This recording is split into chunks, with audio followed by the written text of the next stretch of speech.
when SANWIT was formed, we need to look at making SANWIT to be more online, to be in the social space, so that as more people get to know about it, it's easy for people in KZN, people somewhere in the old Transkei, in the Eastern Cape, to access it through the online services. Don't have to be in the major cities in order to access. So I think the issue of moving more digital, it's also something that needs to be looked at and be prioritized. Thank you. Thank you.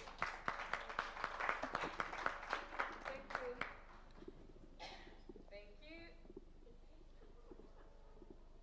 Okay, I just want to interject there because I could see that you were flowing. So we're going to welcome Nozipo from ATNS. So you were asking me what the question. She had to go attend to a meeting and then she just came back. Really, the question is, with everything that's transpired today and looking at the challenges that SANWIT is facing, how can we take from that to be able to access the opportunities that exist for women in the transport sector, but obviously looking in the space that you occupy. So you can answer from a point of view to say, this is how I think we can work with Summit, or this is the opportunities that Summit can be able to help us, help women achieve and get access to, and how in your industry or within ATNS you are able to do that. Yeah, they'll pass it on because this one is problematic. Sorry about that. Good afternoon, ladies and gentlemen. Oh, and you can introduce yourself. Okay. Your role. Sorry. My name is Nozipo Mdawe, Umzawe, properly Mswati. Thank you so much for having the privilege of being here. I am honored and privileged. It is definitely one in a lifetime that you have an opportunity to sit with women with so much wisdom. If we can assess and measure the wisdom and knowledge that sits in this room, it's immeasurable, and I am humbled. The question on what do we do now? We know what has happened. We know why we're here, and we've got SANWIT. We have had an opportunity of learning where it started from. We also have an opportunity of learning where it is today. Do we still need it? Yes, we do. We have not achieved what it was supposed to achieve at the time when it was established. Therefore, all of us have a responsibility to make sure that it works. I have had an opportunity of working in various transport industries sector. And I'm going to use an example of the maritime sector, how they have been able to run a WOMESA, as Women in Eastern Southern Africa. They were able, and I was one of the members of WOMESA. This involved various countries. Now, if I look at SANWIT, it's only in South Africa, am I correct? It's not various countries. The women in East and Southern Africa took it up on themselves to say, we're going to do this. And they did it. They made sure that they introduced various chapters in various countries. You go to the Indian Ocean Island countries, there are chapters there. You go to East African countries, there are chapters. We had a celebration in Zambia in 2017 where we introduced a chapter in Zambia. The question is, why couldn't we have done it? It's about leadership. It is about us as leaders. Yes, we can say the Department of Transport should have done X, Y, and Z, but to be honest with you, ownership lies with us. I lead an entity. My question should be, what am I doing to women development? It shouldn't be about the DOT having the budget, having everything else. And I'm not taking what you've said, ma'am. I respect what you've said. But I think what we need to do then to say, what has been the challenges that we've faced and how do we work together to close those challenges? But as I say, it starts with us. There was no budget. WOMESA, which is the head office, which was in Kenya, based in Mombasa, hosted by the Maritime Authority, was able, like SAMSA, was able to run, had a responsibility to ensure that they introduce a chapter and they run with it. They had various stakeholders in that particular country. So let's take the model and apply it in South Africa. We've got a number of entities in the transport sector. And one thing that we need to do is to consolidate and not have maritime, not have transport, road, and all of those. We need to see how do we have a body that takes care of women development. Because if you do that, it allows for cross-functionality. It also allows for economies of scale. It also allows that if uPenny is a service provider in the road sector, uPenny can then expand her business into the maritime sector, the aviation sector. At the moment, we are blocking everything because of the silo approach that we have approached. Because we've never opened doors for them. The abuse that they suffer at home, the fact that they have to marry when they are that young, it is because of us. We have not opened the doors that we're supposed to be opening. How do we open those doors? Let me talk about my industry. We are responsible for air navigation. We've got an academy where we do training, various training in airspace or air navigation or air traffic management. And we also are very strong in the IT and operations technology. So we are not only looking at, young women in specific aviation only, but it is spread across. So one other thing that I'd also would like to encourage all of us is that when we talk about a sector, a transport sector, we also need to talk about the enablers in that sector. Not only about the core of the sector, which is transport, which is road or rail or whichever core of the transport or the transport mode. But we need to look at what are the enablers. Can we look at the research and development? That we put them together, we refine them, and something good comes out of it. If we can look at research and development and innovation, we can innovate a number of young women. We can innovate ourselves here. There are so many opportunities in the technology sector. But I don't think we've tapped into that sector from the transport perspective. We have an opportunity. So let's identify those. We offer bursaries as ATNS. Currently, we're sitting at 50% of the executives of women in totality for the organization. So we have an opportunity of bringing in young men. I'm young men. But in any way, I think there's a word that says, "Don't forget us as men. We are here as young men. We are here." But I think the younger generation, there are greater opportunities. If I can tell you that the world is moving into a space, we are consolidating, looking at how best can we utilize. As we are using the ocean, there's airspace. How then do we utilize airspace for the benefit of the industry that we are in? It could take Lebu, Melitswal. You could look at opportunities in the airspace. You could also look at it's not limited. But as women, I don't think, and I know, not even think, I know we have not tapped into that. Now, if we can bring young, I know SANZA is doing a lot of work in terms of creating awareness on space, aerospace and all of that. But I think in terms of practicality, where you can apply that knowledge, we are available to provide that. But I would like to see an integrated approach, not only an approach for aviation, an approach for road, an approach, no, let it be integrated.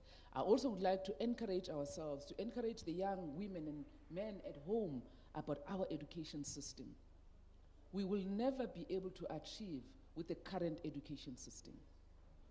I have referred to the communities in various areas. And sometimes when you talk about cooperatives, we think about rural areas. Cooperatives would apply here, would work here.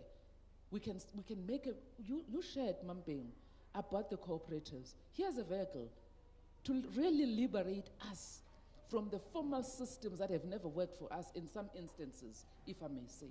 In some instances, they have. But here we are, we could use cooperatives to structure how then do we start with me and you? It builds to her, it builds to her, then it's a primary. We move to secondary, we move to tertiary. You understand what I'm saying? And we're able to participate even outside of this country. We're able to participate in infrastructure development. So there are great opportunities. Only thing is, one, if I can summarize, leadership. We lack leadership. Two, we lack the passion to develop one another. There is so much that has been instilled which is so wrong, which is silo, which is about me and I, and forget about us. I can succeed. On my own, I can succeed. But what I will do, I'll call her to come with me. But if she wants to join us and say, no, she mustn't join us. She knows a lot. And you know, there would be things that I would not want her to join us for, or reasons that I would give that she shouldn't. Whereas she's bringing in a risk perspective that could help us. And we can't. We don't want to. Let us not be selfish. Fish. Let us not be selfish. We are selfish. Don't do that. Open the door. When you open the door, the next will open. Leave it open behind you. Don't close it. Because the one who's behind you will help you to open the next one. Because you won't know how to open it. I need you. You need me. I need to learn from you. I don't know everything, but I know you are so unique. The uniqueness that you have can benefit me as an individual. The third aspect is, yes, there are issues of funding, there are issues of skills, but if I can say to Lebu, to Sandral, to the maritime sector, why don't we look at common programs? Go to school, identify those programs, and go to the various schools, universities, and be able to identify those individuals who are keen to enter into this industry. We then develop a base of entry. In that entry, for a period of 2 years, all of us, our development at an entry level, it's the same. As Nozipo, then I can say, you know what, I've been in the road sector, I've been exposed to all 5 modes of transportation. Now I am choosing to go to aviation. Now I am choosing to go to rail. But it's integrated. For as long we are not going to integrate, we are not going to win this battle. Not at all. Not at all. And we will find men who will block, and I will say this very respectfully, but they will see us as incompetent. But if we can start on a base where all of us are educated about the different mode of transportation, imagine if I go to from contributing even at a strategic level. But what we are doing in my organization, bringing a person like that, we are instilling a different culture. A culture that says, don't focus only on the aviation sector, but cut across. Penny, I can speak till tomorrow. I am very passionate. So on that note, let us look at those things. Development is one, but also leadership is important. Thirdly, we need to look at integrated approach, but the other aspect is to say, let us not be selfish. Thank you so much. With that, ladies, because of time, thank you so much to my panelists. You will get your gifts. Thank you for your passion, your commitment to the industry and sharing from your expertise. And I'm sure you know who they are now and what they do. They will be in the room. You can still consult. I just have 3 more. I didn't apologize for being late. We take your apology. We understand. You are forgiven. So I'm going to allow them to get off. You can do the presentation to them. And then I'm going to ask from the transport CETA. Is a transport training training. Yes, TITA. Yeah, Morongwen Kabinde to be on standby. CTA Elka Duplenasi and Nomvula. I would like you guys to get on stage. Yes, thank you, ladies. That's how you're going to share your presentations as well. So these are the last 3 speakers who have to share with us. Thank you so much, ladies. I'm trying to make sure that I get you guys out of the room on time. I don't want you guys being frustrated longer, because we had a few people who are going to present, and I have noted that some of the questions that you've sent. Okay, here's the other trick, ne? And I'm sharing you my skill set. How many of you get irritated when you're watching TV and someone is interviewing someone and then they're asking them a question that they've already answered? Always, it happens, right?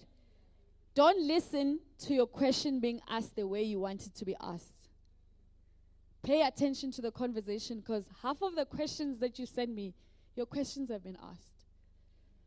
It was before, yeah. So if you're paying attention, if I read them, you'll be like, oh, so-and-so answered it.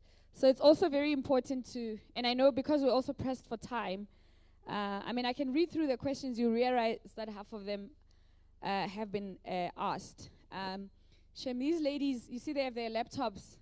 They were ready to do their presentations, right, ladies? I know. And I know what it feels like when you've prepared your presentation. Well, I remember from high school. And you asked everybody, and then you can't present. Do you know what I mean? But you get to share. No pressure. So I'm going to do the same. You introduce yourself, and then you share with us what you... So you each will get about 10 minutes to work with. Is that okay? Yeah. Right? Yeah. So in this order, because you were supposed to be last in the other session. Thank you so much for your patience. The last shall be first.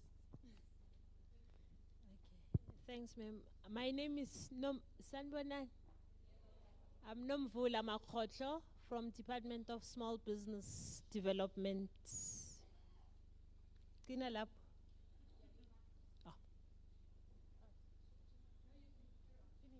Oh, yes. Oh, yes. Yeah, my responsibility in the department is to mainstream the targeted groups, which is women, youth, and persons with disabilities. And I'm very concerned, DM, throughout the morning, I haven't heard us mentioning a word of persons with disabilities. And I don't think it's a given that when you say women, automatically you are talking women with disabilities, you are talking young women. I'm almost like Ma'am Ruth, that when you say SMMEs, you're not automatically saying cooperatives, because unless you say it, you put it deliberately in your documents, then you'll do something about it. But if we don't mention it, then we sort of forget about it even when we budget, even when we do programs. So my interest in the department is to mainstream those 3 targeted groups in the legislation, in interventions, in programs, and in everything that we are doing as government in terms of support, but in the enterprise and entrepreneurship space. But I just want also to appreciate the Department of Transport, for facilitating the development of SANWIT. It's a step in the right direction. It's very few departments that have actually initiated platforms such as this one with regards to the empowerment of women. This is much appreciated. And DM, we also heard you bragging about the number of women, starting from entry level to senior management who have been empowered, which is a very appreciated move. And maybe just to say, when you are doing the gender work, DM, it's one of the very lonely jobs that one can do, very lonely, and you become an irritation to so many people. Uba isixefe. You have to, if you are in that space, you have to know that you are going to make very, very few friends and many, many enemies. And that is the road that one should be prepared to travel, because no one wants to hear you talking about, what about women? In fact, you are given a name. Your name is gender. Whenever you want to speak, you know, when we go to Gumasret plan in my department, when you raise a hand, oh, is it gender? Or they even say, let's hear gender. And then you just have a straight face and you say, no, no, no, let me speak. And then you say, yes, other things, including gender. Because gender, it's not a career. It's not supposed to be a career. It's not supposed to be a Z83. It's supposed to be a deliberate thing. It's supposed to be an involuntary thing in you. You're supposed to pick it up whenever you see a panel of people. You are supposed to see that, oh, but how come it's 3 men and 1 woman? How come it's all men here? And this thing must be on your face, you know, without even thinking twice about it. Same applies to persons with disabilities. Whenever it's not mentioned, it's supposed to hit you in your face. It's not supposed to be something that somebody reminds you. I was telling Ma'am Ruth earlier on that, you know, Ma'am Ruth, when your language is like an angelic language, you know, it's very few people who are hearing you. When we are in language in Gelosi, you're speaking to yourself and a few others who are hearing you. But because it's an angelic language, this woman, I've known her, I think, for more than 25 years now. And ever since I've known her, she's speaking the language of cooperatives, whether she's listened at or not. And in fact, people just look at her and say, oh, are you done? And then they say, where were we? You know, they continue with their business. But we are too big. So this is what I'm trying to advise all of us, even the SANWIT members. I hear the frustrations, the challenges, but that is in the nature of anything that says women empowerment. It's not an easy road. You've been in this journey for more than 17 years. And I think, of course, there are some developments, but you can count them. You know, the bulk of your experience are challenges. That is in the nature. But we have to deal with them. Invite us. Call us so that we come and criticize, but ultimately something will happen. You have very beautiful, very sharp minds, DM around you. You have Abu Mama, the CEOs, the acting CEOs, and you have, you know, I was asking myself, why are we invited here when Department of Transport has all the empowerment opportunities? My topic was to talk about opportunities for women within a small business. We don't have them. Opportunities are here, you know. I mean, if we have 5 sub-areas, really, and within each sub-areas, somebody was talking about looking at the value chains. You know that the value chains in maritime only, really, you can be billionaires, maritime only. You know. Thank you.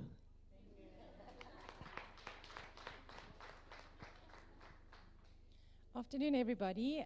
Thank you for having me. It's very exciting for me to be here. I'm very new at this. I've been to a few other seminars, but it is my first time at this one for SANWIT. So I just want to start off by saying thank you, Deputy Minister, for affording me this opportunity, and thank you, Program Director, for hosting this for us. So I'm here as a dual purpose.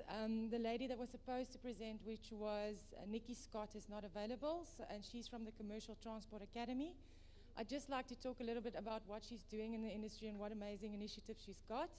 And then in my personal capacity, I'm Alka Dupisani. I'm from Hollard Trucking. So I do work in the insurance sector, but I'm not going to sell you insurance, I promise. I just want to tell you about the amazing stuff that we're doing in the transport sector. So the first slide that I just want to chat around is figures, so I'm going to have to read it to you. So the Commercial Transport Academy has a program which is called Women Inspiring Women to Lead in Transport. What they're aiming to do is to train up female truck drivers, entrepreneurs, and managers into the sector, transport sector itself. So currently, the truck driver program is the largest private transport-related training program with 745 commercial drivers, of which 15% are men, 100 are motorbike drivers, and 300 entrepreneurs, and 120 female professionals. The training is conducted in 3 provinces, so she currently does that in Joburg, Cape Town, and KZN, and the main funder for this project is the USAID. There are 3 programs, like I mentioned.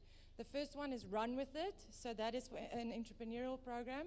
Just to put it out there, so the females that take part in this don't pay for anything. It's all funded by the USAID, and it's amazing the fact that we're training up so many females into this sector. So the truck driver program is called WIWIT, which is the Women Inspiring Women to Lead in Transport, and then there's the Excellence program, which is the managerial program. So they are also in the process of developing a program for motorbike drivers. So it's a 4 to 6 months program, which has 4 technical modules from the TITA accredited NCPD. It's got 13 soft skills via workshops and online LMS training, and acquiring of commercial licenses forms part of that process. And it's an advanced driving program for economic and defensive driving, and a 6-month workplace hosting program. Okay. So the other thing that we're also busy doing, so where I fit into the picture is we're the main sponsor for the Women Inspiring Women in Transport program. So we're also funding, we've provided 3 truck trailers so that they can actually drive and do their licenses while they're going through this course. We've provided them with a learning platform where they can actually study things like budgeting tools, gender-based violence, AIDS, and all of those type of things. It's all provided to the students. We've also provided a training center, laptops, and everything that they need to go through these programs. So the other thing that we're busy with is we understand as an insurer, which is the private sector, that there's not enough safe stops in South Africa, right? There isn't.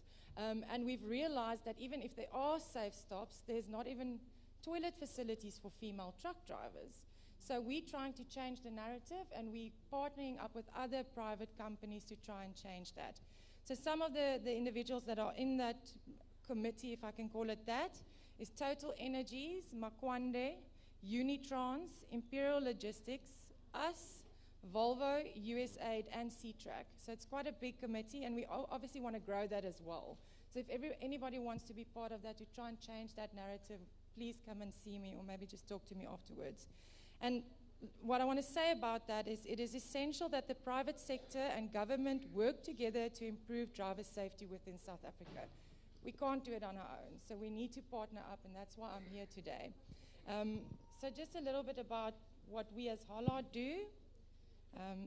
So we've got, I'm going to try and explain it as layman's terms as possible. So we've got a 24-hour live monitoring bureau, which is like a call center setup where we monitor 5,500 trucks live on tracking systems. So we have data available that the government maybe doesn't have, and vice versa. So we can start sharing that information. I've got eyes on screen for 5,500 truck drivers every single day. I can tell you where the high-risk spots are. I can tell you where the hijackings happen. I've got that information, right? So based on the data that we get from these systems, we've incorporated rewards programs for the truck drivers. So we've got a driver rewards card program where we're paying out truck drivers for driving well. So you're just doing your job well, 200 Rand every week, and we're paying for it as Hollard, right? Yeah, it's amazing.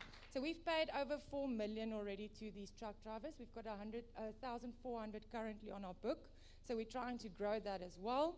And then part and parcel of that program, we've got an annual competition where we reward truck drivers once again for driving well. If you win the competition, you can win 100,000 Rand in cash. And that's changing money. So a lot of the truck drivers use the money to upskill their children or to build onto their homes or buy vehicles if they need to. Okay, so we've also spent close to $1 million on prize money for these truck drivers. So collectively, we're trying to improve road safety in South Africa because it benefits us as the insurer, benefits you as the public, and the truck driver at the end of the day. Okay, and then lastly, yeah, like I mentioned, the Women in Transport program, which we sponsor.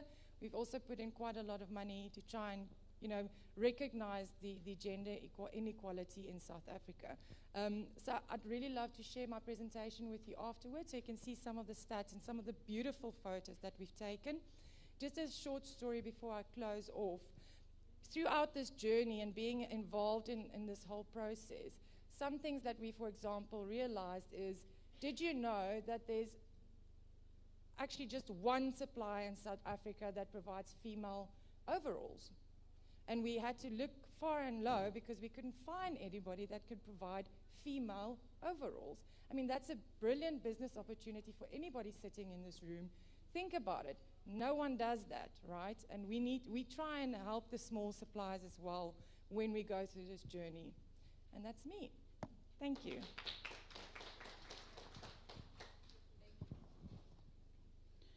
Good afternoon. Good afternoon.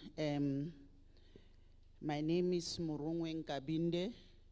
I am responsible for skills development and learning programs at TITA. I'm coming in today representing my CE, Madam Mape for Anno from Pong. In keeping with the order of the day, let me take this opportunity to extend a word of gratitude to the Deputy Minister. To also note the DDG as well. DM, it's remarkable that you spent the whole day with us. Very much aware that your diary is chock-a-blocked, but because this is very important, you ensured that you spent the day with us. I looked at the program when we got the invite from DDG that will be starting at 9 to 4:30 or 5 o'clock, and I was the whole day at an event on a Friday, but we are here program director. And we are all here because of SANWIT. My first encounter with SANWIT, I think it was around about 2007. And there was an event at a place in Soweto. I had to double check, I think it's Kliptown. And it was full. Mempofu spoke of an event at Galaga Estate. I didn't attend that one, but I managed to attend the one at Kliptown representing my organization, Transport Education Training Authority, a CETA reporting to the Department of Higher Education and Training. As I was sitting and Mempofu was here giving us the genesis of SANWIT, and I thought of the quote by Charles Darwin, and it goes, "It is not the strongest of the species that survives, nor the most intelligent that survives. It is the one that is most adaptable to change." And I thought that this is a SANWIT. We met a few executive members, they came here on the stage. So it is upon you to ensure that this train moves. We have support. As I'm saying, DM spending the whole day with us is really not small. Hence, I'm saying we need to ensure that this train moves. Let me get back to my organization at Transport CETA. What we planned to share with you today, based on the brief that we received from the invite, is on a research that we conducted. One of the key responsibility of a SETA, any SETA, is to ensure that they take care of skills development. A colleague earlier spoke on skills development. But we have to research. And noting that it is important to empower women within the transport sector, we commissioned a research that was looking at the need of women, or what is it that is required for women and young females to access the transport sector. I will also share the presentation with you. But we benchmarked from a Zimbabwean study that is talking to a work readiness program. And we can still bring it home. When you talk about work readiness programs, we have learnerships. You spoke about learnerships. We have internships. We have a cohort of workplace-based learning programs.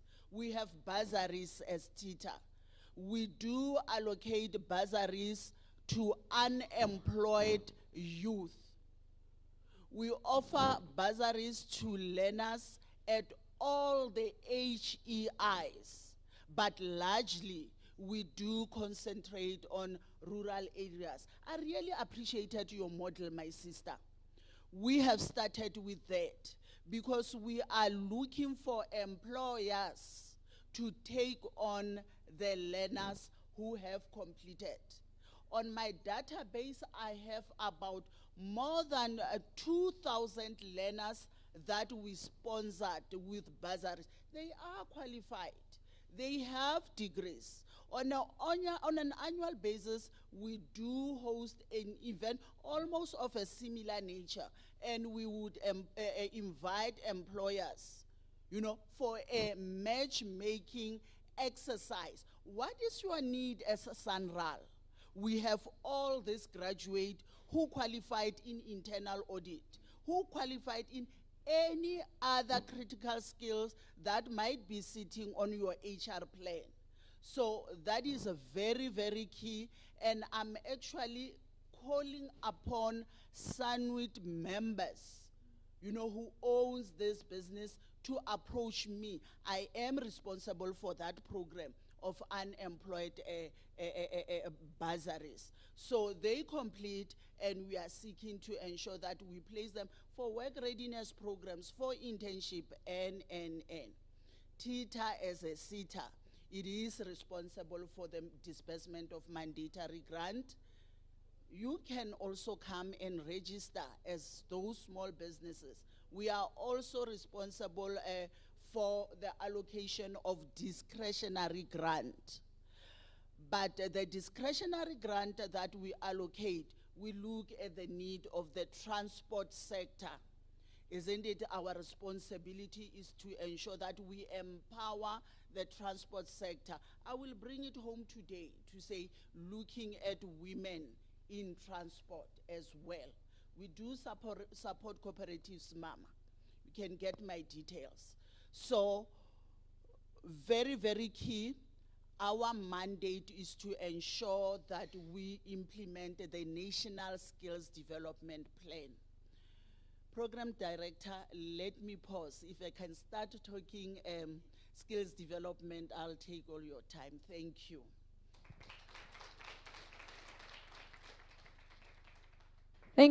Thank you so much to this panel from TITA, Memrungwen Kabinde, CTA Elka Duplansani, and Menomvula Mokhohlo for your patience to share as well the information that you've shared with us.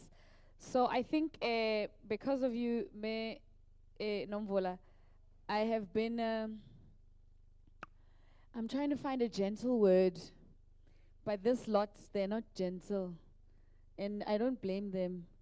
They are my younger sisters, and you know, I encourage them to be like that.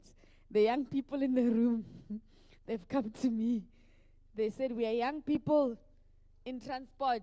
We have questions, Penny. I'm like, they said I can't take questions. They're like, you said you stand for young people. So, you know, I'm going to give them a chance, and I'm going to put out their questions, and then we'll get some answers. And yeah, I told you, I was Penny. That's how they wrote it. I was Penny. Mpesa Mupel says, youth, young women in transport. We are here since 2008, but Dololo. I wish we had 5 minutes to talk. Yeah, that's one of the things they said. My name is Khomotso Sitasa from Bojanala district, and I would like to address the unemployment issues as a transport economics graduate. I think there was a conversation about young graduates and young people. They are here. Zikona Pagade, dear Department of Transport, what are the plans to revitalize taxi rank complexes? I'm not. Transport interchanges. Okay, especially that are in rural towns. So Moira, I think you can answer that, Ikse.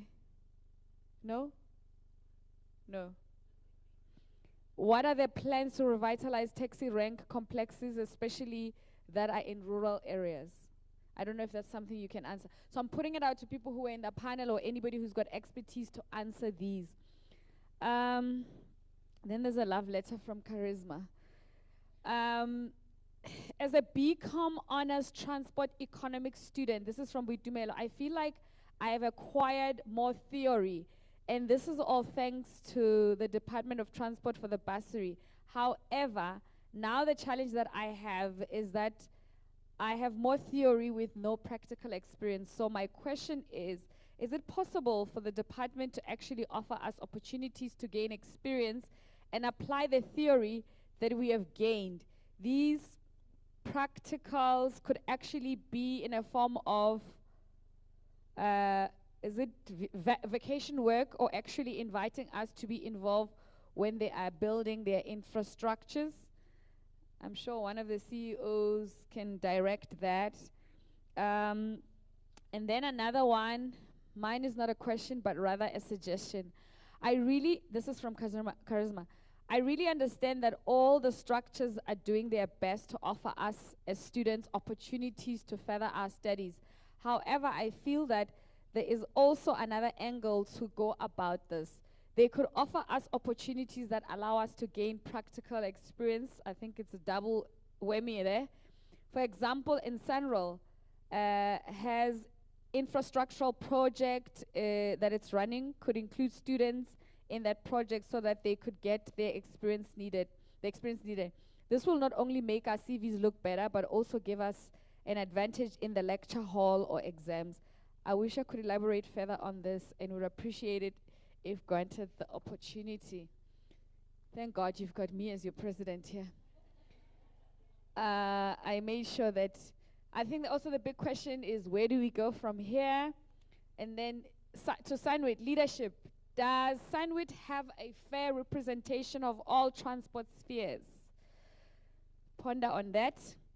From the Northern Cape, women empowerment is, as to say, a priority, but it almost sounds like nothing but a song, because most of us have got started, yes, but yet it is so difficult because, to be honest, we do not all have the necessary skills, although we want to make it so bad. Speaking of skills, mentoring was spoken of. How and what is the possibility of training us on how to fill tender documents, the pricing and everything else that is required when one has to, hand over a tender to Sanral?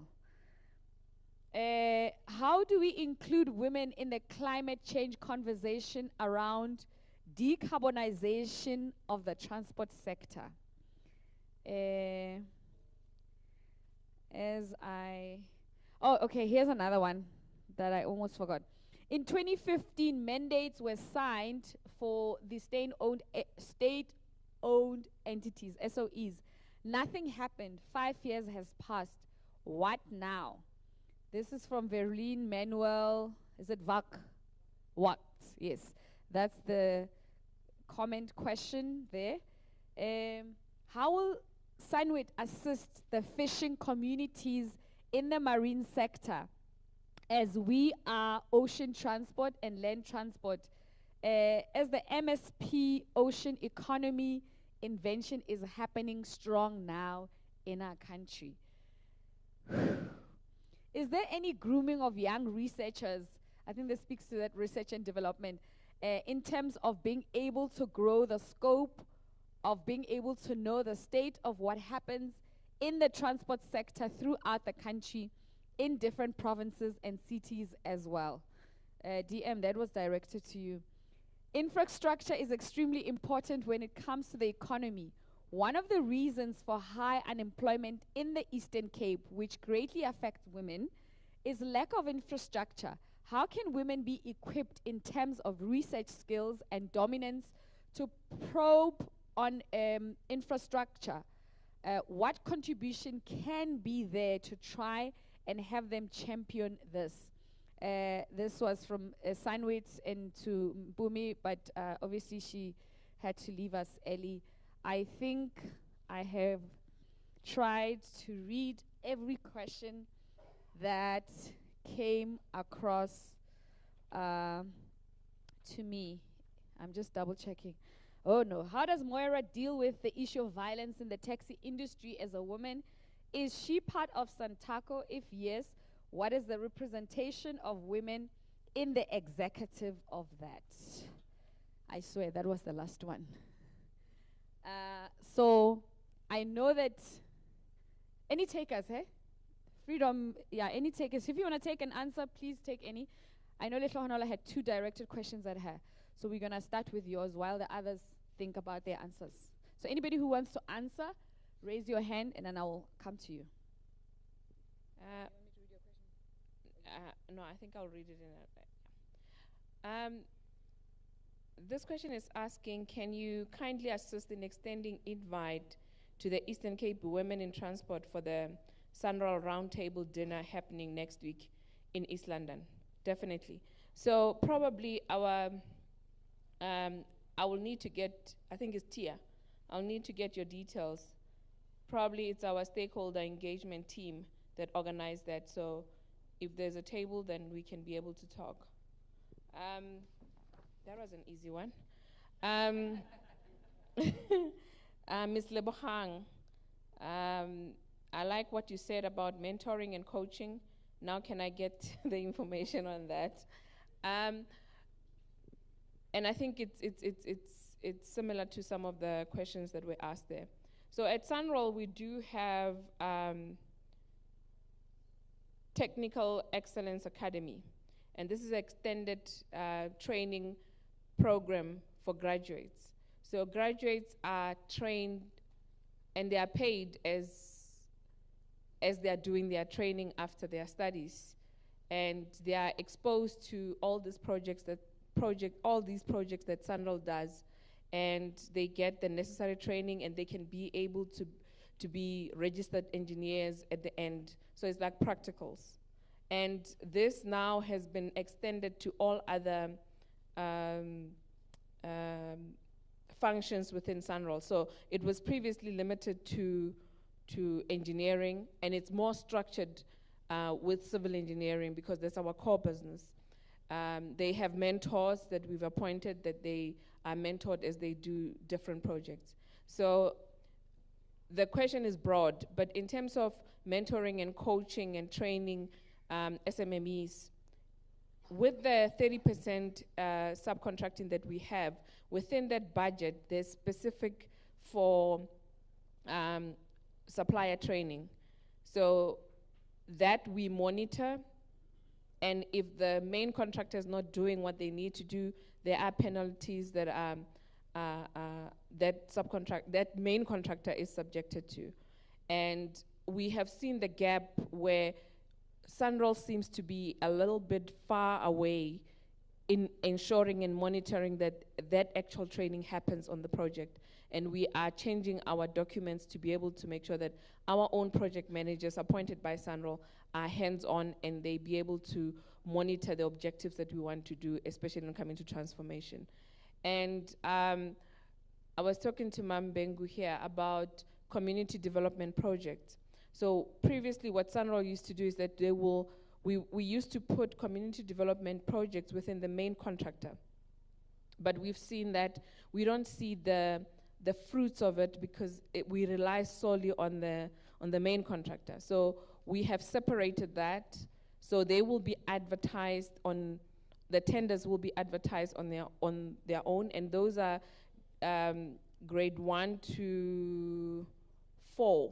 So the CIDB level 1 to 4, they can participate in community development project, and they will have a mentor within that contract to be able to mentor them and see their growth and can be able to participate in bigger contracts. I'm hoping that I've answered. And we do have, there's something very important, and I think maybe small businesses, they don't know about it. SANROL does have a supplier development desk in each and every office in all our regions where you can make an appointment, you can be trained on everything as it relates to tendering, running your business, completing. I know they're saying that our tender documents is like you're writing a thesis. So they will take you through it outside the tender process, so you can be able to make an appointment anytime. And we even have a portal where you can be able to log in and see all that you need to see online and make requests online as well. Thank you. Rolebua. Thank you. I would like to respond on the question of the youth and a bit on the mentorship and coaching. So some of the work that we've been doing from AWISCA with supporting the youth is really around workplace and entrepreneurship readiness programs. So what we have been doing is that for the students that are doing their third year upwards, and some doing their BCom and those that has just completed their studies, we have really been mentoring them on entrepreneurship and just to help them that if they can't find their jobs, any jobs, then they have an opportunity to start with either with the trucking business or go into maritime or go into rail or whichever option exists, if it's clearing and forwarding and so forth. The workplace programs is really to support the students going into the workplace in terms of what to expect when they go into corporate space, because it's a different industry. So really being able to merge the practical and the theory that they have been getting, and we've seen that working a lot. We have some MOUs with the universities like UJ, VUT, and UP. So they practically involve us on some of the work that they are doing with the students. One of the things that we are doing is that we have partnered with industry, and how does that help us is that we take students for site visits. So we will take students for the rail terminals, to the ports or different areas. So what does that do? It brings the practicality forward. So I'm very excited as well having some of the CEOs from the organizations, because from the site visits and really bringing the practicality forward for the students, it really helps. As we run our ESD programs, one of the things that we are doing is that the women who are part of our programs, we always request them to absorb the students. So if you remember, the ESD programs are for free. So we want the women also to plant the seed. As you get the program, but we investing in yourself as a woman that's going through an ESD program, but we also want to reduce unemployment in our country. So we're expecting that as we do that, then you absorb the student in the transport sector to be able to work for you. So we find that that formula really works practically well. And I think for the industry, if we start doing that, that will really help us reduce unemployment in our country. So I will touch a bit also on mentorship and coaching of the women in the industry. As I indicated, that we have worked with more than 350 women in all the modes of transport. That was supported by TITA and UN Women. And it was really around helping them around understanding the entire ecosystem, all the stakeholders in the industry. We even established a supply chain advisory board where we wanted women to go through a business coaching. I think we know small businesses, we can't afford to have a board where we pay exuberant fees for the board members. So we've taken industry partners, people that has got experience in the industry oh, my apologies. So with regards to the mentorship and coaching of the women, so we had established a supply chain advisory board with the purpose of having women businesses going through that process of being mentored and coached and really asked very tough questions.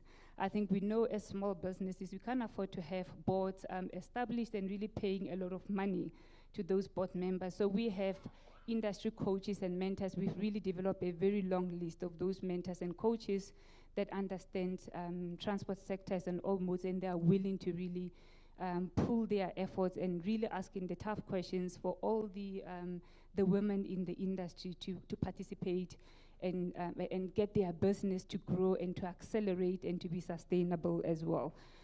What's more important as well is that building the soft and technical skills, we're not only focusing on technical skills. So we go to an extent of saying that you know what a boat is, what is different types of boats, what are you using that for? You're talking about the truck, there's different types of trucks, a tanker, a taut liner, you're talking about the tipper, what kind of commodities, the costing, the ecosystem, who are the decision makers. So when you start doing that, you in fact building an entrepreneur. A person can start, what permits are required, how much, and so forth, the risk around that. So yeah, those are some of the areas that we are looking at in terms of the mentorship and the coaching, and really how we're really supporting the youth in ensuring that they become part and parcel. And that's the solution that we believe that if integrated, it really helps in developing the women. And ultimately, which is just the last part, is really the opportunities, because at the end of the day, we can talk around building the skills, running the ESD programs. If the opportunities are not there, nothing will happen. We'll never see the needle moving. So the last part is really saying that how do we really shake this last part, which they call it's a risk, bringing women in the transport sector. So that is, for me, the latter part that we need to handle in ensuring that there is that intentional commitment and that set-aside amount. And that set-aside, for me, Deputy Minister, if I may challenge the government, is that there's a lot of government procurement. How much is it? Can we really give it to women in transport to move around? I think there's a lot that we are moving in terms, and I understand the preferential procurement policies and so forth. So I think we have to look at it from the bigger scales and from policy and framework, and having the transport sector codes gazetted. Thank you.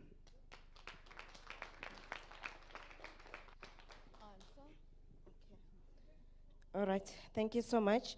I would like to respond to the issue of youth and unemployment. Our NGO, the Commercial Aerospace Manufacturing Association of Southern Africa, was recruiting recently. We're looking for 100 unemployed youth in the industry or outside the industry, but to bring them into the industry.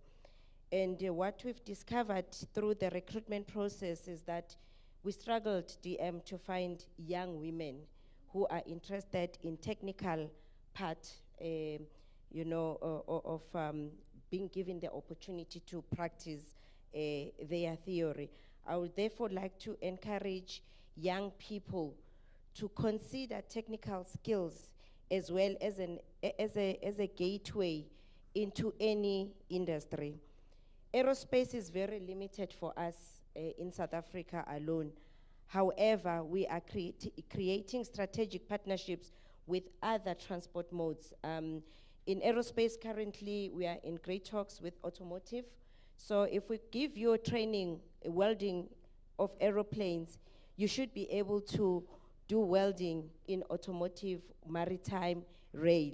So those are the things we're looking at. So if you see aerospace, don't run away. I know many people, when they see aerospace, they think it's for the elite or a small group of people. If your door will open through aerospace, there are lots of opportunities at the moment, but young women run away from this sector, and we're inviting you to come through. We worked with a company called Harambe. Please register with Harambe, because that's where we employ unemployed youth. We are in partnership with the GDED that is sponsoring all this training and opportunities. And as a director and a board member in Kamasa, we are looking for young women that we will train, and not only train, but give you opportunities in the sector. So we're looking at partnering with our members within the association to employ you permanently once you've received the training. Thanks. Okay, so I'm going to go to my two panelists there for questions, to answer the questions you have. Thanks, Penny. I have two questions here. Number one, why have you, TITA, stopped funding PPL? Where do our black children supposed to get the kind of money? Number two, is there a plan that the policy of aviation can better accommodate the disadvantaged with less experience to enter the industry? I think just the same thing asked differently. As Transport SETA, we had to sort of stop funding PPL because we did not realize the value of our investment. Usbongile earlier indicated that one can start and it's a bit difficult to finish, and it's a bit expensive. So against that backdrop, we had to stop and to manage to ensure that the type of training that we implement, we realize the impact.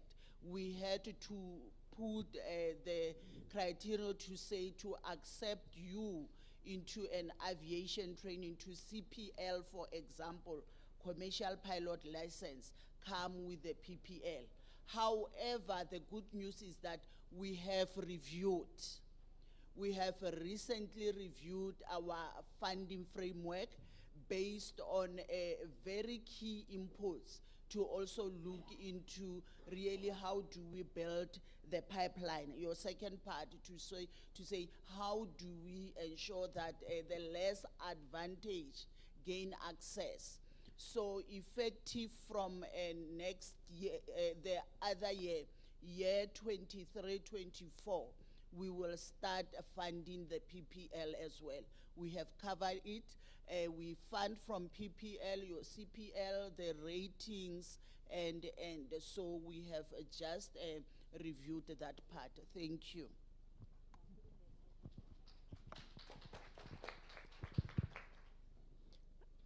Okay, thank you. From the Department of Small Business, we have a fund for youth entrepreneurship.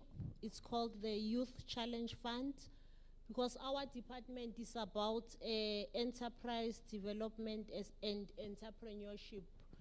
We are funding, or we are doing non-financial support for the enterprises.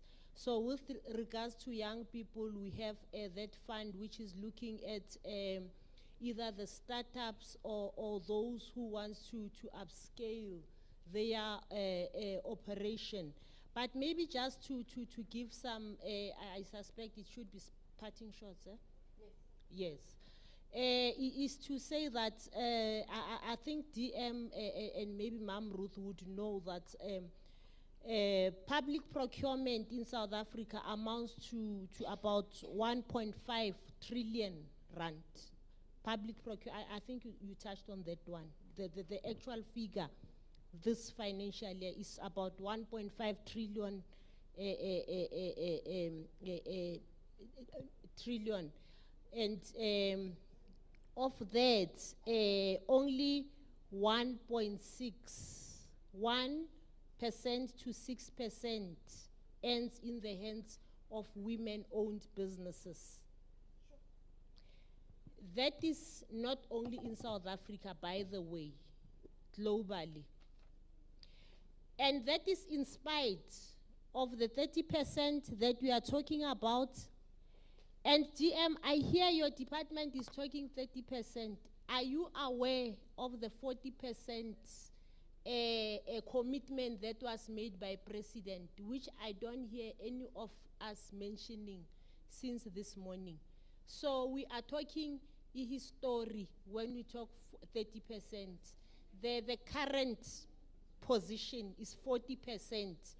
And so far, as a government, we are not yet doing any dent onto that one.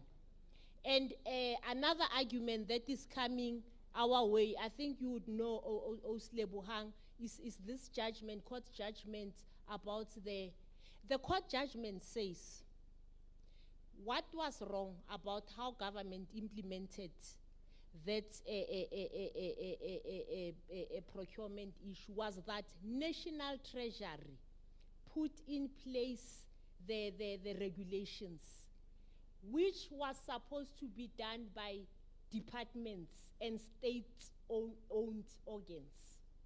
So departments are supposed to come up with their own. And with this department, what is of advantage is that it has so many state-owned entities. So each state-owned entity must come with its own targets insofar as a procurement target for women and other targeted groups is concerned. We do not have to go to National Treasury and wait for instruction notes from National Treasury. Because this is the challenge that we are facing as gender focal persons from many departments. That departments say, no, we are waiting for National Treasury to give instruction notes. The ruling by court does not say so. I think the legal people in our respective departments must assist us to interpret that ruling. Secondly, or lastly, the president has initiated what we call WICONA, the Women in Economic Economic National Assembly. It was launched last year. It's a platform. So in that platform, various captains of industries made commitments. The automobile commitment, the automobile industry made a commitment of about 6.6 billion to empower women. It's 6.6 investment to the value of 6.6 billion, which is aimed at empowering women. And this year in August, the automobile fund, transformation fund, held a round table. I suspect some of the participants here did join that one. And they extended that amount with a further 2.2 billion, which says they want to build a pipeline of women-owned businesses so that they can link them with the value chains within the broader automobile space. So that is where SANWIT should take advantage of. There are many funds in the country. There is money, but we need to know how to comply and how to access those funds. We have initiatives like IORA. You know, that is the Indian Ocean Rim Association, which talks about the blue economy, all the procurement opportunities within the blue economy. This department is the biggest player and the biggest benefactor. President launched the Eastern Seaboard Initiative, which talks about the development along the coastal area. There are pockets of opportunities there where this department, with its 5 sub areas, can benefit so much. You know, one cannot finish opportunities within the oceans or blue economy. So what we need to do is that we need to partner. Transport touches across all sectors. We need to partner We have programs in DSBD which we hope to be invited as and when you unpack the role of SANWIT. And sicela ukuthi sike sikhulumeni ama-tangibles, tangible, what we are as and when one attends the SANWIT event, it's as if we are starting from zero, we are planning. Let's move away from planning and start saying, let's line up women here who have benefited. Sure. Thank you so much. Okay, then I move to the SANWIT table to answer their questions. Guys, we started an hour and a half early, so I'm using 30 minutes to cover for that. So be patient with me.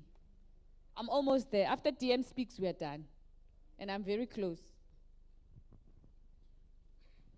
Okay, I just want to address a question that was posed at Sanral, and there were many questions on, not the specific one. With regards to Sanral, somebody asked about how to quote, how to price, and that type of thing. Now, we as SANWIT has been trying to get a foundation that's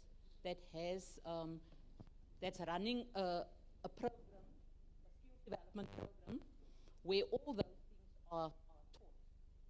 And we haven't had the opportunity to actually partner with Sanral on this, but this specific program, it's TITA accredited because it's supported by TITA, where the youth or women or whoever wants to get involved in construction of roads, and especially with the cold asphalt, you know, what we know as tar, instead of the warm one that when it's cold, it's useless. This is the cold asphalt approach where you waste nothing. So whatever you've already used or whatever you've already mixed, and now tomorrow, or you haven't finished the product today, you can just incorporate it into your material tomorrow, and it just makes the asphalt even stronger. So that is a program where women or youth that's never seen the inside of a high school classroom can even engage in, and they can build roads. And especially when we're looking at our roads and the carnage on our roads as a result of potholes, the big contractors, once they've landed that huge tender, once they've tendered for that huge opportunity, they don't want to come back and do piecemeal. But that is why we want to empower communities, so that when roads needs to be maintained, we will know that it's women that has accreditation for what they've done. The program involves entrepreneurial skills, it's tendering, it's how to put a quote together. All those things are incorporated into the skills development. And by the end of your training, you also have the practical skill, because while you are doing this, you are actually busy building a piece of road, or you are doing curbing, or you are doing paving.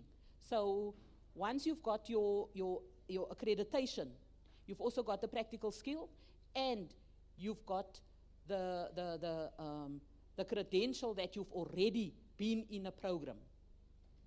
So that is for Sanral. And then somebody asked, how will SANWIT assist the fishing communities in the marine sector as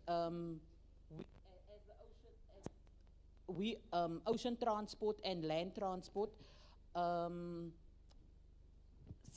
So what literally needs to happen here is, I've actually touched on that with the Deputy Minister over the lunch period, and that is that rail, aviation and maritime are national directives. So it's very difficult for us as SANWIT, especially in the provinces, to assist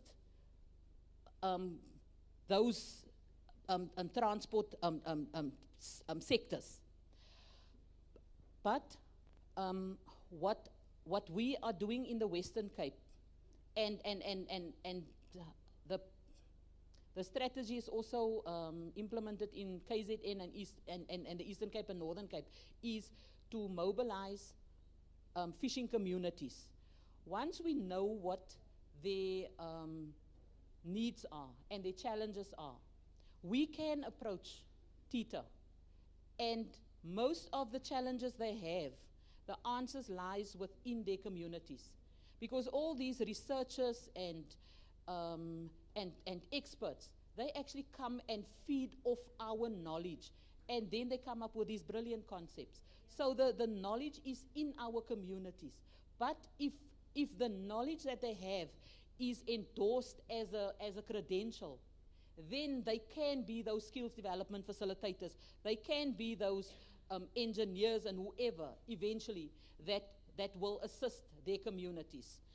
So then how does Moira deal with the issue of violence in the taxi industry?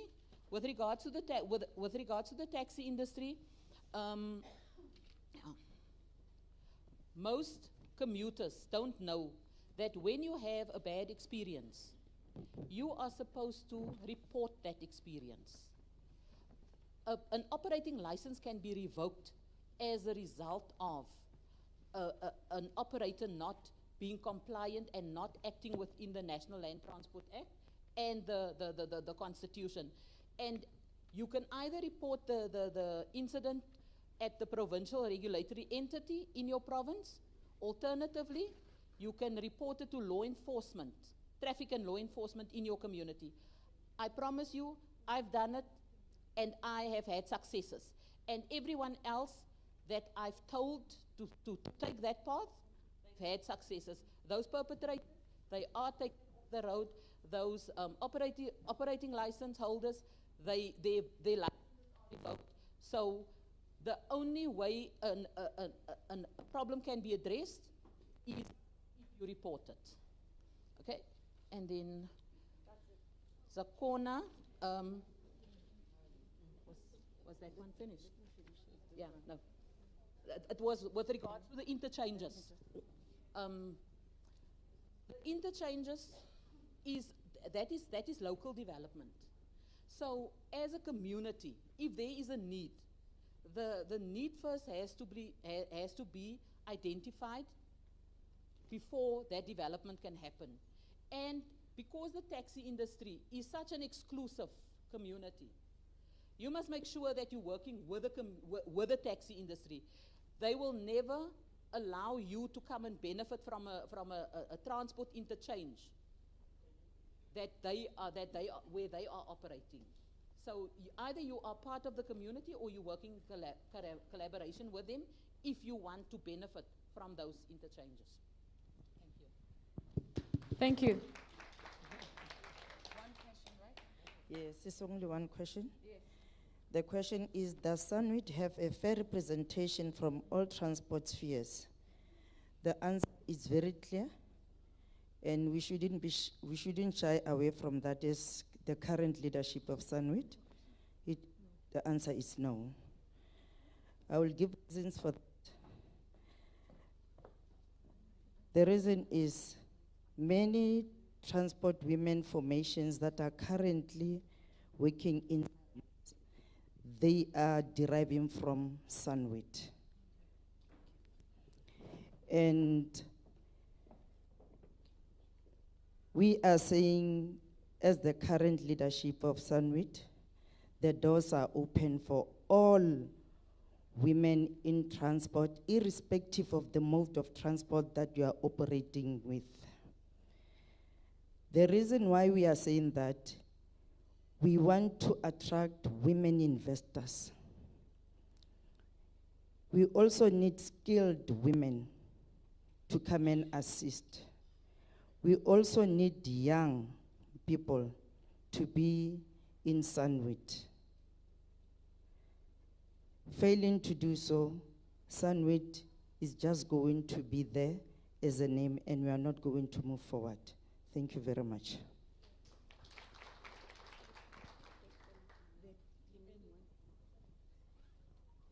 Okay, so there was a proposal here from ATNS, ne? Yes, and then we're there, and then we're done. Yes, I think when we have such engagements, it's important that we work out with some decisions and proposals, because I think we all agree that we can sit and talk, and when we leave here, we might not have done much. So I have heard that there are few graduates that are here. I'm not going to promise you employment, no, or learnerships, no. But I work in a very unique environment which does air traffic navigation. So I'm willing to just give an exposure, a visit, come and see what we do. You will definitely be inspired, no doubt about that. So through the coordinators of the program, I'd like to work with them.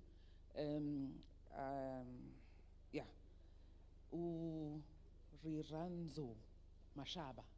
So we'll work together with Riranzo to coordinate those that are here. But I also want to extend an invitation to Ms. Lizwalo. We need to partner in terms of the programs that you do. I'm willing to work with you. Sisnomvula. I'm not sure whether I should say Sisnomvula or Nomvula.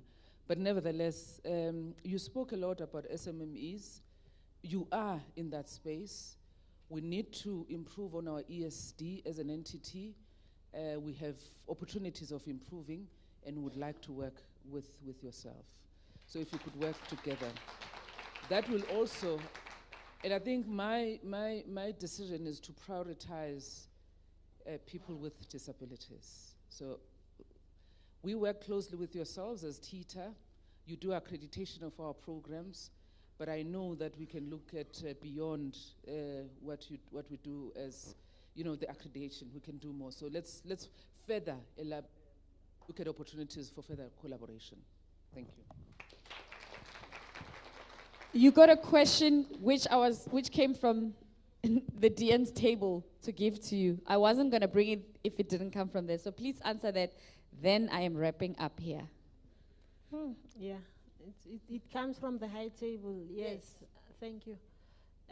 Yes, I think, okay, the question says, in a nutshell, which I think really it's anybody in this room could have asked that question, because it's a standard question that we almost expect, wherever we go, regarding the red tapes in terms of accessibility of funding within DSBD. It's a fact that it's a challenge to access. How the SIFA is our funding entity, Small Enterprise Finance Agency. We also have SEDA, Small Enterprise Development Agency, which is non-financial. So as a department, we are actually working, so far, our project is to unbundle and to review the processes and procedures of funding, because we are aware that it seems as if the systems that are applied by SIFA are even worse than those that are used by commercial banks. This is what we are getting, because we had roadshows with the minister, and the sounds that we are getting from the participants seems to be along the lines of what is raised in this. So the minister took a decision that she will personally see to it that SIFA reviews the starting from how the application is designed, the application process itself, the turnaround time for funding. We are still also looking at the issues of interest rate. It's still being debated, that one. But however, I'm also excited about the fact that we will have to sit down as departments, as a joint committee. If it comes to a push, it has to be a targeted, maybe an outcomes of this exercise, a resolution. You would see we have to have an access to funding subcommittee. Because in fact, we are working on a policy, on a funding policy for SMMEs and cooperatives as it is right now. So if we can have a subcommittee out of this meeting, a DDG, if we can have as an outcomes of this meeting, that's a subcommittee which will actually input into the development finance policy that we are about to finalize, which input will say, with regards to the transport sector, this is how we need to shape and influence that development finance policy. So I'm suggesting from where I'm sitting, as a resolution of this round table, we need that a subcommittee which will consist of representatives of all aspects of SANWIT, and then I'll also talk to our experts in the department, including the CIFA people, who will have a smaller round table, so that we can say what is it that as a sector we want to see going into that funding policy. But also, before even the policy can be finalized, CIFA, how do you make it easier for people from this sector to access funding from your entity? I'm not sure if this is helpful.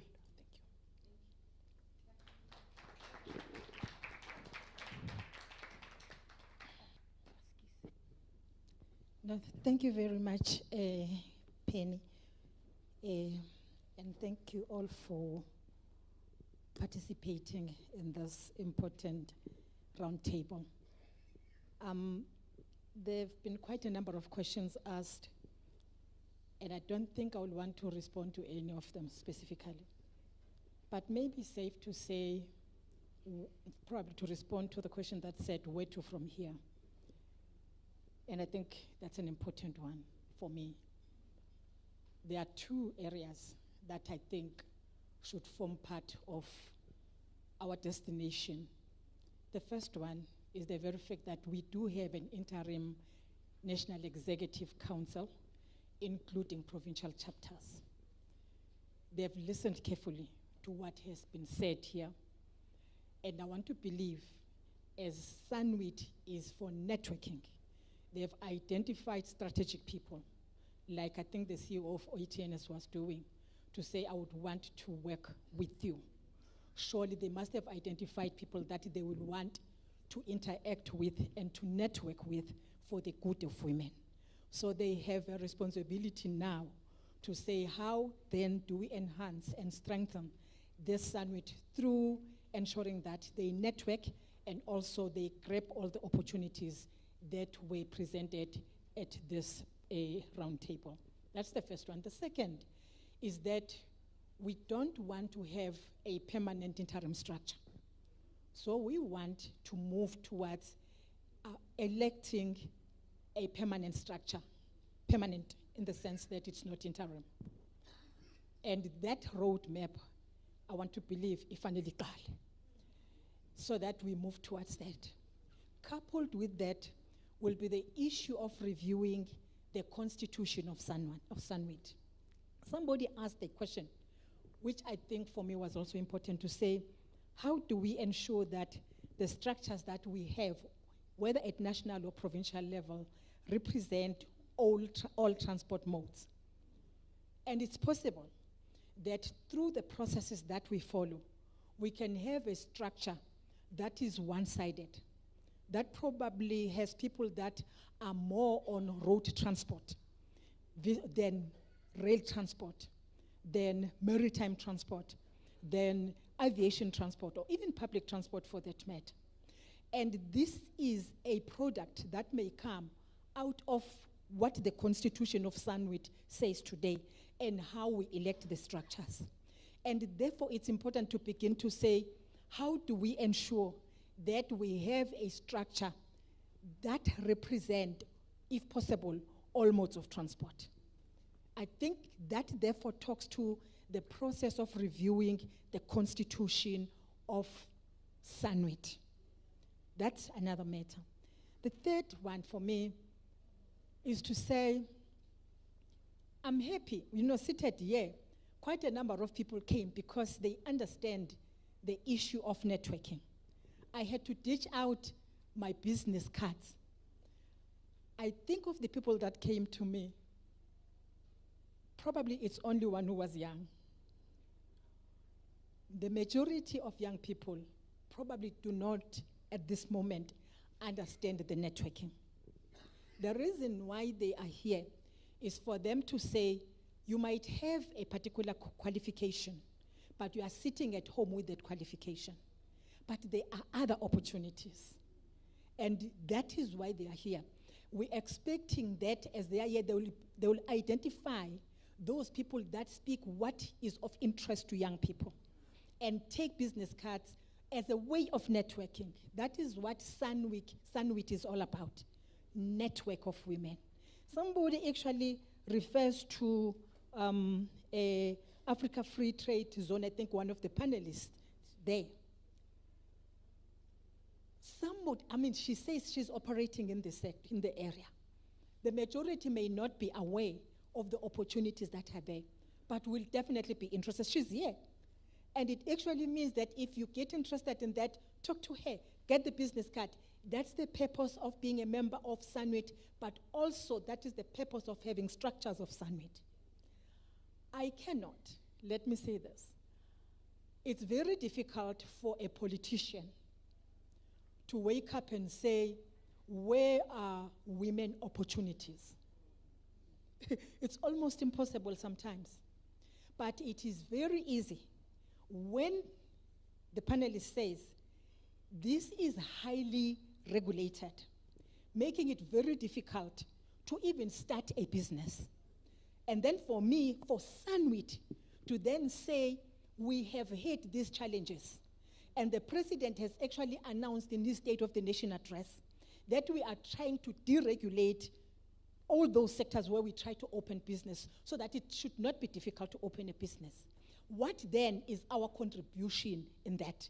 Now we have people that are here that should be organized by SANWIT and say, let's call them so that we sit down, we make our contribution. That's what SANWIT is there for. A body that wakes up in the morning and sleep at night thinking about the empowerment of women within the transport sector. The 40% that she talks about, the SANWIT that will come and say, DM, they are not giving us our 40%. They are giving us they're giving us 2%. Come and talk to the CEOs, and we come and talk to CEOs because there are people whose interest is nothing but the empowerment of women. And that is why we say we need to strengthen, we need to revitalize SANWIT. If we don't do that, this again will be yet another talk shop. It will. Because there is no one who's going to ensure that some of the things that we have said here today get implemented. In the department, we have a unit. We have a director that we are paying just for SANWIT, whose job description is nothing but to ensure that we have a working SANWIT. And this is how serious we are about that. But we then have structures that must actually assist the department. Because if the SANWIT structure does not come to the party, if the SANWIT structure only thinks about, speaks like everybody else, and it doesn't pick up those strategic people, it does not see the need of networking for other women who are not here today. Remember, you're just a handful. the majority of women out there, young, some with qualifications in transport, who it might be very easy to train and actually ensure that they get some of the opportunities that we've spoken about. Some have even some little bit of experience and know-how because they have the theory from universities or tertiary institutions. So the point I'm making is that the reason why we are here, the discussions that have taken place here today is for us to say, SANWIT, please take your place. You have every right as SANWIT to invite anyone to your meeting and say, we heard you speak about 1, 2, 3, 4, but we want you to give us more information on this so that we can then invite more women and actually take the opportunities that you spoke about. There is TITA, there is small business, there is this and that. As a matter of fact, with small business, surely as the Department of Transport, I'll be interested that we even enter into a memorandum of understanding so that we can work together. I can share my own experiences with the department because I've actually tried to work with them at some stage where I'm deployed in Peter Marisburg, Umgungundlovu district. I had people from the branch, from the department, going with them to say, here are the people.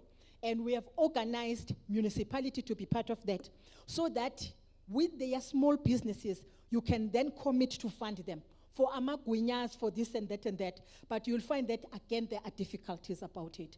And to have somebody like yourself, I'm very happy. In fact, I've said to Zandi, if possible, let's work with you very close so that it's not everybody, but maybe it's one person who's got interest in transport, and that is why we've invited you to be part of this, so that it's not only your department, but you then develop some interest in what we do and doing in the Department of Transport in trying to empower women. I really want to thank you for this interest, for the mere fact that it's Friday and you are still here at this time. I am of the strong view. Mayor Ruth Bengu, cooperatives worked at PRAS. They worked at PRAS. The challenge was that, and is that, probably we were not able to have decisions taken as ingahambi nabantu. So that it doesn't depend on who is leading what and who is at the helm of ensuring women empowerment. So that today you have cooperatives that are working, women cooperatives for that matter.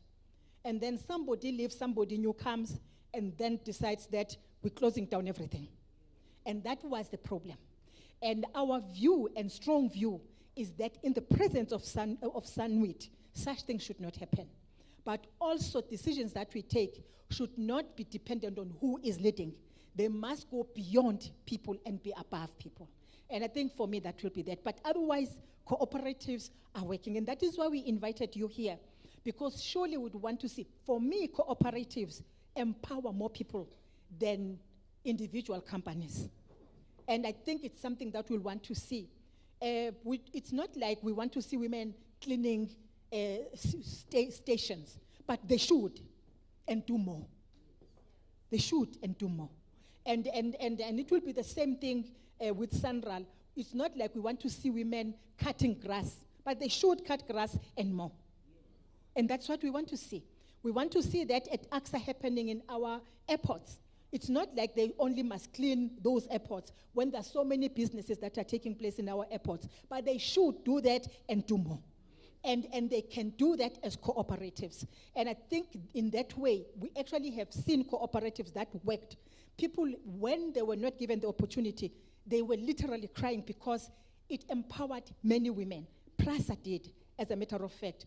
And thanks to Lucky Montana, wherever he is, because he made sure that it happens. I think I really want to thank you. I want to thank our panelists. I know that DTG is going to do it. But I really want to thank the panelists that have been here. I want to thank women that have responded to our invitation. I want to thank your level of discipline and your level of attention to everything that have been said. You are saying we are hungry. Ma'am, can I tell you one thing, business, Nomvula? there are women who can sit there and say we've been empowered. SANWIT has empowered us. There are quite a number of them for that matter. But we want more for them and for other women. We want to see their businesses being sustained so that they continue to be good and successful businesses and continue to empower. I said to Zandi, she definitely must take your contact details, because for me, I think you are one other person that we should not lose sight of and contact of. For me, I think that is important. That's exactly what one expects SANWIT to do, to identify people that they should network with for the good of women. They must be able to answer the question to say, we have this mode-based organization. How do we ensure that Bagu SANWIT, without SANWIT, iba a gatekeeper? Because that also might happen. How do we do that? And that talks to our plan, it talks to our roadmap, it talks to our constitution, it talks to everything that we need to do going forward. My view is that we want to see SANWIT electing a permanent structure so that we can take SANWIT forward. When we do that, we'll have to remember that women are hungry and they have a right to be empowered. I thank you. Thank you very much, DM. With that said, I would like to ask you to join me on stage with Mayor Ruth Bengu for her gift presentation. And then I would like to get my panels to receive their gifts as they walk off stage. So, DM, Mayor Ruth on stage. Then we are. Sha-la-la-la-la-la-la-la. DDG, you can also join me here and come. Is this the gift? Oh, so, yes, please. Ma'am Ruth.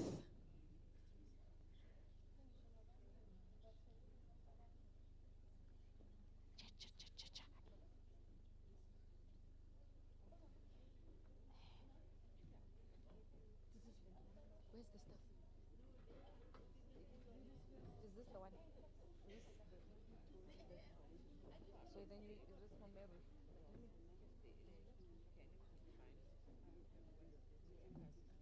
All right, no problem. Okay. Thank you.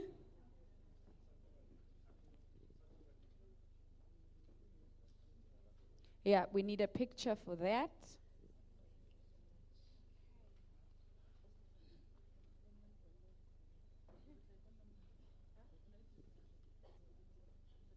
the DM. Okay,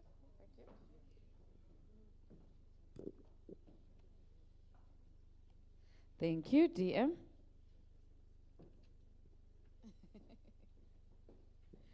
Okay, and then I will hand over to the DDG of ITP.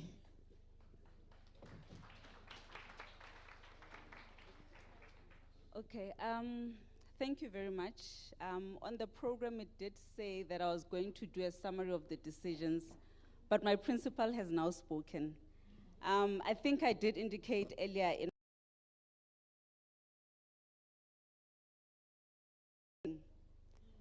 in her heart regarding women and seeing the success of SANWIT. And from the words that she has articulated, I'm sure it is very clear. So everything that I would have said, and maybe even less, she has captured it more than I would. And I'm truly grateful for her staying over until this time, and I thank her for hosting us. As a token of appreciation to each and every lady, we want to acknowledge your presence as well. We want to thank you for staying on for so long and also contributing so much to these very robust discussions. And the team is coming through with gifts to thank you for everything. To those that will be traveling, we wish you a safe trip back home and looking forward to a fruitful and sustainable SANWIT.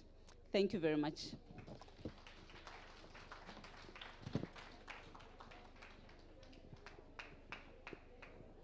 Thank you very much, ladies.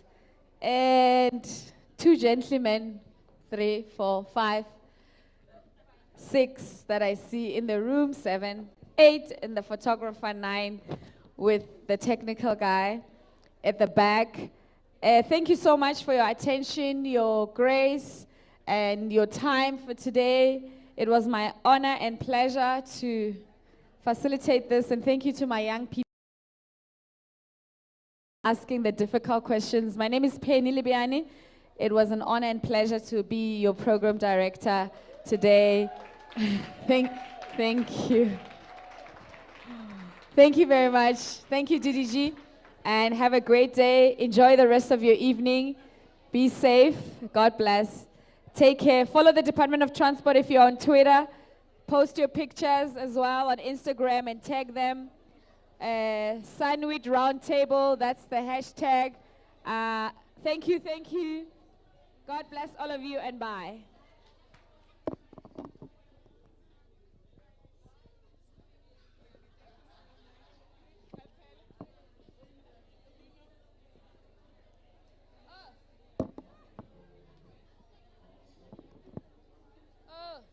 Oh, Nombulelo agreed to sing. Oh, wow, guys. Nombulelo, thank you. Yes.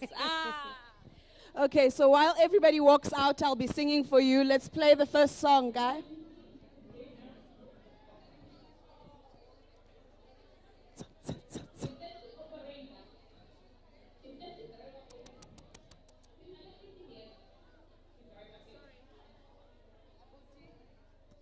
Abuti.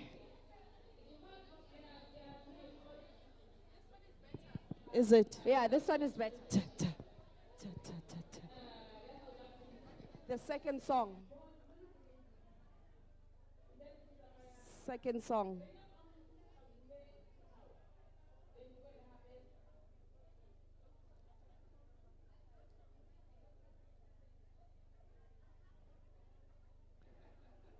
Can you find the song?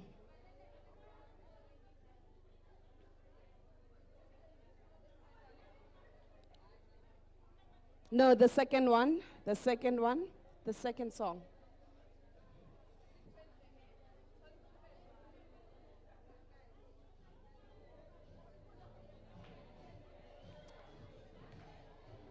All right, while you walk out, you'll be enjoying Brenda Fassie.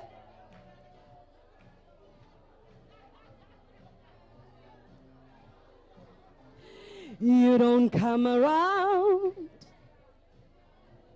to see me in the week. You don't